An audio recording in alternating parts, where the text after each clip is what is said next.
আসসালামু আলাইকুম। এটি অষ্টম শ্রেণীর চতুর্থ অধ্যায়ের তৃতীয় পর্ব। এই পর্বে আমরা ৭৫ পৃষ্ঠা থেকে ৮০ পৃষ্ঠা পর্যন্ত আলোচনা করব। চলো শুরু করি। এর আগে সরল মুনাফা কি এবং এর যে সূত্রগুলো আছে এগুলো যেন তোমরা দেখোনি, অর্থাৎ পূর্ববর্তী ভিডিওটা তোমরা যারা দেখোনি, অর্থাৎ পার্ট 2 ভিডিওটা আমি রিকোয়েস্ট করব সবাইকে দেখে নেওয়ার জন্য, কারণ ওইটা যদি তোমরা দেখে থাকো তাহলে এখানকার উদাহরণগুলো তোমরা সহজেই বুঝতে পারবে। চলো শুরু করি। এখানে 7% হার ৩,০০০ টাকায় ৬ বছরের মুনাফা কত? দেখো বলছিলাম আমরা যখন আগের ভিডিওতে বলছিলাম যে কখনো মুনাফা লেখা থাকতে পারে, সরল মুনাফা থাকতে পারে অথবা লাভও লেখা থাকতে পারে কখনো কখনো। তো সেক্ষেত্রে সূত্র কিন্তু একটাই, সেটা হচ্ছে কি সরল মুনাফা সূত্র I is equal to P N R. তো এই অঙ্কগুলো চাইলে ঐকিক নিয়মে করা যায়, আবার চাইলে এই সূত্রের মাধ্যমেও করা যায়। তো এখানে এই ঐকিক নিয়ম দেওয়া আছে, আমরা সূত্রের মাধ্যমে করে দেখি। এখানে দেখো আই হচ্ছে কি, আই হচ্ছে মুনাফা, তাহলে আমাদেরকে বের করতে হবে আয়ের মান, অর্থাৎ I is equal to what, এটা আমাদেরকে বের করতে হবে। এরপর হচ্ছে ৩,০০০ টাকা, ৩,০০০ টাকা মানে হচ্ছে পি হচ্ছে ৩,০০০ টাকা, অর্থাৎ এটা হচ্ছে মূল টাকা। এবং এখানে আর এর মান দেওয়া আছে, আর এর মান হচ্ছে কি, আর হচ্ছে মুনাফার হার, যেটা হচ্ছে ৭%। ৭কে কি করতে হবে, ১০০ দ্বারা ভাগ করতে হবে। সেই ক্ষেত্রে আমরা পাচ্ছি কত, ০.০৭। এবং আরেকটা মান দেওয়া আছে, সেটা হচ্ছে বছর। আর বছরকে কি দ্বারা প্রকাশ করি, সময়কে আমরা এন দ্বারা প্রকাশ করি, অর্থাৎ এন সমান সমান হচ্ছে 6 বছর, অর্থাৎ 6 বছর। তাহলে আমরা যদি এই সূত্রের মধ্যে, অর্থাৎ I is equal to P N R, এই সূত্রের মধ্যে যদি এই মানগুলো বসাই দিই, তাহলে আমরা লিখতে পারি আই সমান ফি আর এন বা ফি এন আর, এটা আমরা জানি। এই সূত্রের মধ্যে পি এর মান বসাই দিই, পি এর মান হচ্ছে ৩,০০০ টাকা। তারপর হচ্ছে আর এর মান কত, আর এর মান হচ্ছে ০.০৭, আর এন এর মান হচ্ছে 6 বছর। এখন এটাকে যদি আমরা পুরোটা ক্যালকুলেট করি, তাহলে দেখো আমরা এখানে পাই কত হচ্ছে ১২,০৬০ টাকা। তাহলে এখানে আমরা লিখতে পারি 1,260। তাহলে এটাই হচ্ছে, এই যে এখানে দেখো ১২৬০, আর এখানে হচ্ছে কত ১,২৬০। এটা আমরা পাই। এটা আমরা চাইলে এই সূত্রের মাধ্যমে বের করতে পারি, আবার এইভাবেও বের করতে পারি। এরপর একটি জোড়ার কাজ দেওয়া আছে। জোড়ার কাজে বলা হয়েছে যে উপরের সমাধানটি পর্যবেক্ষণ করো। তোমরা কি মুনাফা নির্ণয়ের ক্ষেত্রে মুনাফার হার, আসল ও সময়কালের মধ্যে কোনো সম্পর্ক খুঁজে পাও? তোমার সহপাঠীদের সাথে আলোচনা করে সম্পর্কটি লিখো। তাহলে আমরা এখানে যে অঙ্কটা করছি, এখানে যেই সম্পর্কটা আমরা লিখছি, এই যে I is equal to P N R, এই সম্পর্কটা এখানে যে আমরা খুঁজে পাইছি, এটা এখানে লিখতে বসে। তাহলে এখানে আমরা এটা লিখতে পারি যে সম্পর্কটি হচ্ছে মোট মুনাফা সমান মুনাফার হার গুণ আসল গুণ সময়কাল বা সময়কাল। তাহলে আমরা কি পাবো, অর্থাৎ মোট মুনাফা পাবো। আমরা যদি মুনাফার হার, আসল এবং সময়কালকে গুণ করি, তাহলে আমরা মোট মুনাফার পরিমাণ পেয়ে যাই। তাহলে এই সম্পর্কটা আমরা এখানে লিখতে পারি। এরপর সরল মুনাফার বীজগণিতীয় সূত্র, যেটা আমরা আগে আলোচনা করছি, অর্থাৎ I is equal to P N R, এটা। এরপরে এখানে উদাহরণ ২ বলা হয়েছে যে ১২% হারে ১৫,০০০ টাকায় ৩ বছরের মুনাফা কত। যদি এটা এখানে করা আছে, তো এখানে এই যে সেম মুনাফার হার, আর এর মান দেওয়া আছে, পি এর মান দেওয়া আছে, এন এর মান দেওয়া আছে, বের করতে হবে আয়ের মান, মুনাফা। তাহলে I is equal to P N R, এখানে যে সূত্রের মধ্যে মানগুলো বসাই দিছে, বাস এখানে মান আসছে কত, ৫,৪০০ টাকা। রিনা ব্যাংকে ১১% সরল মুনাফা হারে টাকা জমা রেখে ৫ বছর, ১১% মুনাফা যেহেতু পার্সেন্ট আছে, তার মানে এটা হচ্ছে আর এর মান। এরপরে এখানে হচ্ছে কত, 5 বছর, তার মানে এটা হচ্ছে এন এর মান, কারণ সময়কে আমরা এন দ্বারা প্রকাশ করি। পর এত টাকা, এখানে কত, ২,২০০ টাকা মুনাফা পেল, তার মানে এটার মুনাফা পাইছে, তার মানে এটা হচ্ছে আয়ের মান। তাহলে এখান থেকে বের করতে বসে সে কত টাকা জমা রেখেছিল, অর্থাৎ এখান বের করতে বসে কি, পি এর মান বের করতে বসে, কত টাকা জমা রাখছে ব্যাংকের মধ্যে, এটা আমাদেরকে বের করতে বসে, যেটা হচ্ছে আসল টাকা বা মূলধন টাকা, সেটা হচ্ছে কি পি এর মান। তাহলে এখানে আমরা জানি হচ্ছে I is equal to P N R, এই সূত্রটা। তো এখান থেকে যেহেতু পি এর মানটা বের করতে হবে, তাহলে পি সমান সমান আই বাই এন আর, এই সূত্র দিয়ে আমরা বের করতে পারি। তাহলে আয়ের মান কত, এই যে এখানে ৫০০ এগুলো বের করে দেওয়া আছে, আমরা এখানে লিখছি। তো আয়ের মান হচ্ছে কত, ২,২০০। আর এর মান হচ্ছে কত, এন এর মান হচ্ছে ৫ বছর, আর এর মান হচ্ছে কত, ১১%। ১১%কে আমরা যদি ক্যালকুলেট করি, অর্থাৎ ১১% মানে হচ্ছে ১১ ভাগ ১০০, সেক্ষেত্রে পাই হচ্ছে আমরা ০.০১১, অর্থাৎ ০.১১। তাহলে এখানে যদি আমরা ক্যালকুলেট করি ইন্টু 5, নিচে হচ্ছে ০.৫৫, তার মানে উপর হচ্ছে ২,২০০, নিচে হচ্ছে ০.৫৫। তাহলে এটাকে ক্যালকুলেট করলে আসে কত, ইন্টু ২,২০০। তাহলে এখানে আমরা পাই হচ্ছে 4,000 টাকা। তাহলে এখানে 4,000 টাকা সে ব্যাংকে কি রাখছে, জমা রাখছে। তার মানে এখানে আমরা লিখতে পারি যে সে 4,000 টাকা ব্যাংকে জমা রেখেছিল। এরপর উদাহরণ 4-এর মধ্যে বলা হয়েছে যে 4,200 টাকা এখানে দেখো 4,200 টাকার 4 বছরের মুনাফা 2,100 টাকা হলে মুনাফার হার কত। এখানে বের করতে বলছে কিসের মান, মুনাফার হার, মানে আর এর মান বের করতে বলছে। 4,000 টাকার মানে হচ্ছে এটা হচ্ছে 4,200 টাকা হচ্ছে কিসের মান, পি এর মান। এই যে 4 বছরে এটা হচ্ছে এন এর মান। এই যে 2,100 টাকা মুনাফা, 2,100 টাকা মুনাফার হার, তার মানে এটা হচ্ছে কি, এই যে মুনাফা 2,100 টাকা হলে এখানে এটা হচ্ছে কিসের মান, আই এর মান। তাহলে এখানে আমরা মানগুলো বসাই দিই। এই যে পি সমান সমান হচ্ছে 4,200 টাকা, তারপর হচ্ছে আই এর মান হচ্ছে কত, 2,100 টাকা, আর এন এর মান হচ্ছে কত, 4 বছর। এন এর মান হচ্ছে 4 বছর। বের করতে হবে কি, মুনাফার হার। তাহলে আমরা জানি I is equal to P N R. এখান থেকে আমরা বের করব কি, এন এর মান, আর এর মান। তাহলে এখানে আমরা আর সমান আমরা লিখতে পারি হচ্ছে আই উপরে, পি এন হচ্ছে নিচে। তাহলে এখানে মানগুলো বসাই দিই। আই এর মান হচ্ছে 2,100, আর এখানে পি এর মান হচ্ছে 4,200 গুণ হচ্ছে এন এর মান হচ্ছে 4 বছর।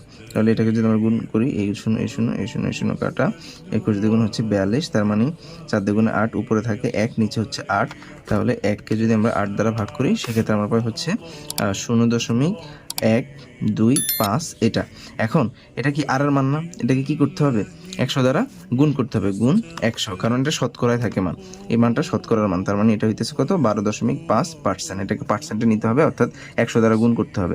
তো এটাকে যদি আমরা 100 দ্বারা গুণ করি সেক্ষেত্রে আমরা পাই কত, 12.5%। এটাকে চাইলে এবার এইভাবে লেখা যায় 12 সমস্ত 2/1%, এইভাবে লেখা যায়, এইভাবে রাখতে পারি, এইভাবে চাইলে লিখতে পারি। এরপরে 5 নম্বরে আরেকটা উদাহরণ দেওয়া আছে, সেটা হচ্ছে 11, এটা হচ্ছে সেম মুনাফার হার, অর্থাৎ 11% হারে 4,400 টাকার কত বছরে মুনাফা 12,100 টাকা হবে। দেখো 11%, এটা হচ্ছে আর এর মান। এই যে 44,000 টাকা, 44,000 টাকা হচ্ছে পি এর মান, কত বছর, এন এর মান বের করতে হবে। আর এখানে হচ্ছে কত, 12,100 টাকা হচ্ছে কি, এই যে মুনাফা, অর্থাৎ আই এর মান। তাহলে এখানে আমরা লিখতে পারি, এখানে মুনাফা আই সমান সমান হচ্ছে 12,100 টাকা, তারপর হচ্ছে আসল, বা আমরা মূলধনও লিখতে পারি চাইলে, আসল পি সমান সমান হচ্ছে 44,000 টাকা, আর কিসের মান দেওয়া আছে, আর এর মান। মুনাফার হার এন সমান হচ্ছে কত, 11%। মানে হচ্ছে 11কে কি করতে হবে, 100 দ্বারা ভাগ করতে হবে, সেক্ষেত্রে আমরা মান পাবো হচ্ছে 0.11। আর বের করতে হবে সময় এন সমান সমান হয়। তাহলে আমরা জানি I is equal to P R N. তাহলে এখান থেকে কি করব, এখান থেকে এন এর মান বের করবো। তাহলে এন এর সাথে পি এর গুণ অবস্থা আছে, নিচে চলে আসবে, তাহলে পি আর, উপরে হচ্ছে আই। তাহলে এখানে মানগুলো বসাই দিই। উপরে থাকবে কত, 12,100, হ্যাঁ 12,100, পি এর মান হচ্ছে 44,000, আর আর এর মান হচ্ছে 0.11। এটাকে যদি ক্যালকুলেট করি, এখানে এটা বাদ, তাহলে এখানে দেখো উপরে হচ্ছে 121 ভাগ, নিচে হচ্ছে 440 গুণ 0.11, তাহলে কত, 2.5, অর্থাৎ 2.5 বছর। এরপর বলা হয়েছে উপরের উদাহরণ থেকে সহজেই সরল মুনাফার হিসেব করা যায়, কিন্তু শান্তা সঞ্চয়ের ভিত্তিতে 1 বছরে কত সরল মুনাফা পাওয়া যাবে। এখানে একটা প্রশ্ন করছে, এটার উত্তর নিচে আছে। লক্ষ্য করো, শান্তার প্রথম কিস্তির 200 টাকা 1 বছর বা 12 মাস ব্যাংকে জমা থেকেছে, অর্থাৎ সে প্রথম যেদিন ব্যাংকে অ্যাকাউন্ট খুলছিল, এরপর 200 টাকা এবং 100 টাকা সে প্রারম্ভিক জমা রাখছে, এটা কিন্তু সে 1 বছর পুরোপুরি রাখছে, অর্থাৎ 12 মাস পুরোপুরি রাখছে। কিন্তু দ্বিতীয় কিস্তি, অর্থাৎ সে যখন দ্বিতীয় কিস্তিটা দিছে সেটা কিন্তু 1 বছর ছিল না, সেটা ছিল কত মাস, 11 মাস ছিল। এই যে সেটা 200 টাকা 11 মাস ব্যাংকে জমা থেকেছে। এরপরের মাসে যখন সে আবার 200 টাকা দিছে, সেটা কিন্তু পুরোপুরি 1 বছর ছিল না, সেটা ছিল কত মাস, অর্থাৎ 1 বছর হইতে আর কত মাস বাকি, 10 মাস, অর্থাৎ সেটা ছিল কত, 10 মাস। এভাবে পরের কিস্তির টাকাগুলো আরও কম সময় ব্যাংকে জমা থেকেছে। ব্যাংকে সরল মুনাফার হার 7% হলে শান্তা কি তার মোট সঞ্চয়ের পুরো টাকার উপর 7% মুনাফা পাবে? কি মনে হয় তোমার উত্তর যুক্তি লেখো। তো এক্ষেত্রে দেখো, এখানে এই ছকটা পূরণ করতে বলছে, এটা আমরা চাইলে এভাবে লিখতে পারি যে শান্তা পুরো টাকার উপর টাকার উপর মুনাফা পাবে না। কেন পাবে না? কারণ ব্যাংক বছর হিসেব করে মূল টাকার উপর মুনাফা প্রদান করে থাকে। শান্তার প্রথম কিস্তি ও প্রারম্ভিক জমা ছাড়া, অর্থাৎ দেখো প্রথম কিস্তি এবং প্রারম্ভিক অর্থাৎ প্রথম যে টাকাটা ছিল ওই টাকা ছাড়া বাকি টাকা কিন্তু বছর পূর্ণ হয় নাই। আর বছর পূর্ণ না হলে ব্যাংক কী করে না, সম্পূর্ণ পূর্ণাঙ্গ যে মুনাফাটা সেটা দেয় না। তাহলে এটা পূর্ণ হয়নি, এই কারণে সে কী পাবে না, মুনাফা পাবে না। এক্ষেত্রে সে বাকি টাকা যেই সময় পর্যন্ত ব্যাংকে জমা রেখেছিল সেই সময়ের উপর ভিত্তি করে মুনাফা পাবে। এই ব্যাপারটা আমরা আরও ভালো বুঝতে পারবো এর পরের পৃষ্ঠায় একটা ছক দেওয়া আছে, এই ছকটা করার মাধ্যমে। তো দেখো এখানে একটা জোড়ায় কাজ দেওয়া আছে, বলছে যে শান্তা এক বছরে সরল মুনাফা হিসাব নিচের ছকে আংশিক করে দেওয়া আছে। তোমাদের একজন সহপাঠীর সঙ্গে জোড়ায় আলোচনা করে নিচের ছকের ফাঁকা ঘরগুলো বা ফাঁকা অংশগুলো পূরণ করো। এখানে মাসের ক্রমও দেওয়া আছে, মাসের ক্রম হচ্ছে প্রথম মাস, দ্বিতীয় মাস, তৃতীয় মাস, এভাবে 12 মাস পর্যন্ত দেওয়া আছে। মাসে জমার টাকা অর্থাৎ আসল প্রতি মাসে সে 200 টাকা করে জমা দিছে। মুনাফার হার অর্থাৎ আর মান হচ্ছে কত, 7%, সেটা হচ্ছে কত 7% মানে হচ্ছে কত 100/7, অর্থাৎ প্রতি মাসেই তার এই মুনাফার হার কি ছিল, সেমই ছিল, অর্থাৎ 100/7 ছিল। আর সময়কাল যেহেতু প্রথম মাসে সে 200 টাকা কিস্তি দিছে, এই 200 কিন্তু কত 12 মাস ছিল, এখানে সময়কাল হবে কত 12। এখন কেউ যদি মনে করে এটা তো প্রথম মাস, এখানে তো এনের মান 1 মাস অর্থাৎ 1 হওয়ার কথা, এখানে 12 কেন হয়েছে? দেখো এই প্রথম টাকাটা অর্থাৎ প্রথম যে কিস্তিটা সে দিছে 200 টাকা, সেটা কিন্তু ব্যাংকের মধ্যে কতদিন ছিল, 12 মাস ছিল। তাহলে এখানে 12 মাস, আর এখানে লিখছে কি আসলের বিপরীতে মুনাফা হচ্ছে আই সমান সমান ফি আর এন, অর্থাৎ এখানে যে সরল মুনাফা সূত্র সেটা এখানে অ্যাপ্লাই করে এই মানগুলো বের করা হয়েছে। তাহলে মুনাফা পি এর মান হচ্ছে 200, আর এর মান কত, আর এর মান হচ্ছে 100/7, আর এন এর মান দেখো 12কে 12 দ্বারা ভাগ করছে। কেন 12কে 12 দ্বারা ভাগ করছে? কারণ আমরা জানি ব্যাপারটা হচ্ছে এমন আর কি, আমরা জানি হচ্ছে 12 মাস সমান কত, 1 বছর। তাহলে আমরা এখানে লিখতে পারি 1 মাস সমান সমান কত বছর, 1 মাস সমান সমান হচ্ছে 1/12 বছর। সুতরাং 12 মাস সমান সমান কত বছর, 12 মাস হচ্ছে 12/12 বছর। তো এখানে এই ব্যাপারটাই আবার যখন 11 মাস তুমি বের করতে যাবা, তো সেম একইভাবে যে এখানে 12 মাস সমান সমান 1 বছর, 1 মাস সমান সমান 12/1 বছর, আর 11 মাস কত হবে, এই যে উপরে 11 হবে, নিচে হবে 12। আবার যদি 10 মাসের ক্ষেত্রে হিসেব করি, তাহলে 10 মাস, এখানে উপরে হবে 10, নিচে হবে 12। অর্থাৎ এই ব্যাপারগুলো কিন্তু এখানে দেওয়া আছে, যে এখানে এই যে দেখো 10 মাস সমান সমান হচ্ছে কত, 12/10। তো এখানে আবার যদি আমরা এখানে ক্যালকুলেশন করি, অর্থাৎ পি এর জায়গায় কত 200, আর এর জায়গায় হচ্ছে 100/7, আর এই যে এন এর জায়গায় হচ্ছে কত 12/10। তাহলে এখানে যদি আমরা ক্যালকুলেশন করি, তাহলে এখানে পাবো হচ্ছে 11.67 টাকা। ঠিক একইভাবে 9 মাস যদি হয়, তাহলে এখানে হবে কত 12/9, 8 মাস হইলে 12/8, 7 মাস হইলে 12/7, এভাবে 1 মাস হইলে হচ্ছে 12/1। তাহলে এখানে যদি এই সবগুলো ক্যালকুলেশন করা হয়, এই যে এখানে পি এর মান, তারপর হচ্ছে কত আর এর মান, তারপর হচ্ছে এন এর মান, এই মানগুলো দিয়ে যদি আমরা ক্যালকুলেশন করি, কখনো পাবো হচ্ছে আমরা যেমন 6তম মাসে আমরা পাবো হচ্ছে কত, তার মুনাফাটা হবে 8.17। আবার 1তম মাসে হবে কত, 1.17। এর বলছে মোট প্রাপ্য মুনাফা, অর্থাৎ এখানে এই সবগুলো মুনাফাকে যদি আমরা যোগ করি, তাহলে সে কত প্রাপ্য মুনাফা তার কত হবে, সেই ক্ষেত্রে হবে হচ্ছে কত 91 টাকা। তাহলে এখানে বলছে উপরের ছকের ফাঁকা ঘরগুলো পূরণ করে তোমরা প্রাপ্য মুনাফা নির্ণয় করতে পারো। এই যে আমরা এখানে প্রাপ্য মুনাফা নির্ণয় করে ফেলছি। এখন বলছে যে তোমাদের এই কাজ সহপাঠীদের সঙ্গে মিলিয়ে নাও এবং শিক্ষককে দেখিয়ে প্রয়োজনীয় সংশোধন করে নাও। এরপর একটি একক কাজ রয়েছে, যেখানে বলা হয়েছে যে সুমির মা প্রতি মাসে একটি ব্যাংকে তার সঞ্চয়ী হিসেবে 1500 টাকা জমা রাখে, অর্থাৎ প্রতি মাসে সে কত টাকা রাখে, 1500 টাকা রাখে। তিনি 4 মাস নিয়মিত জমা রাখলেন। কত মাস রাখছে, 4 মাস।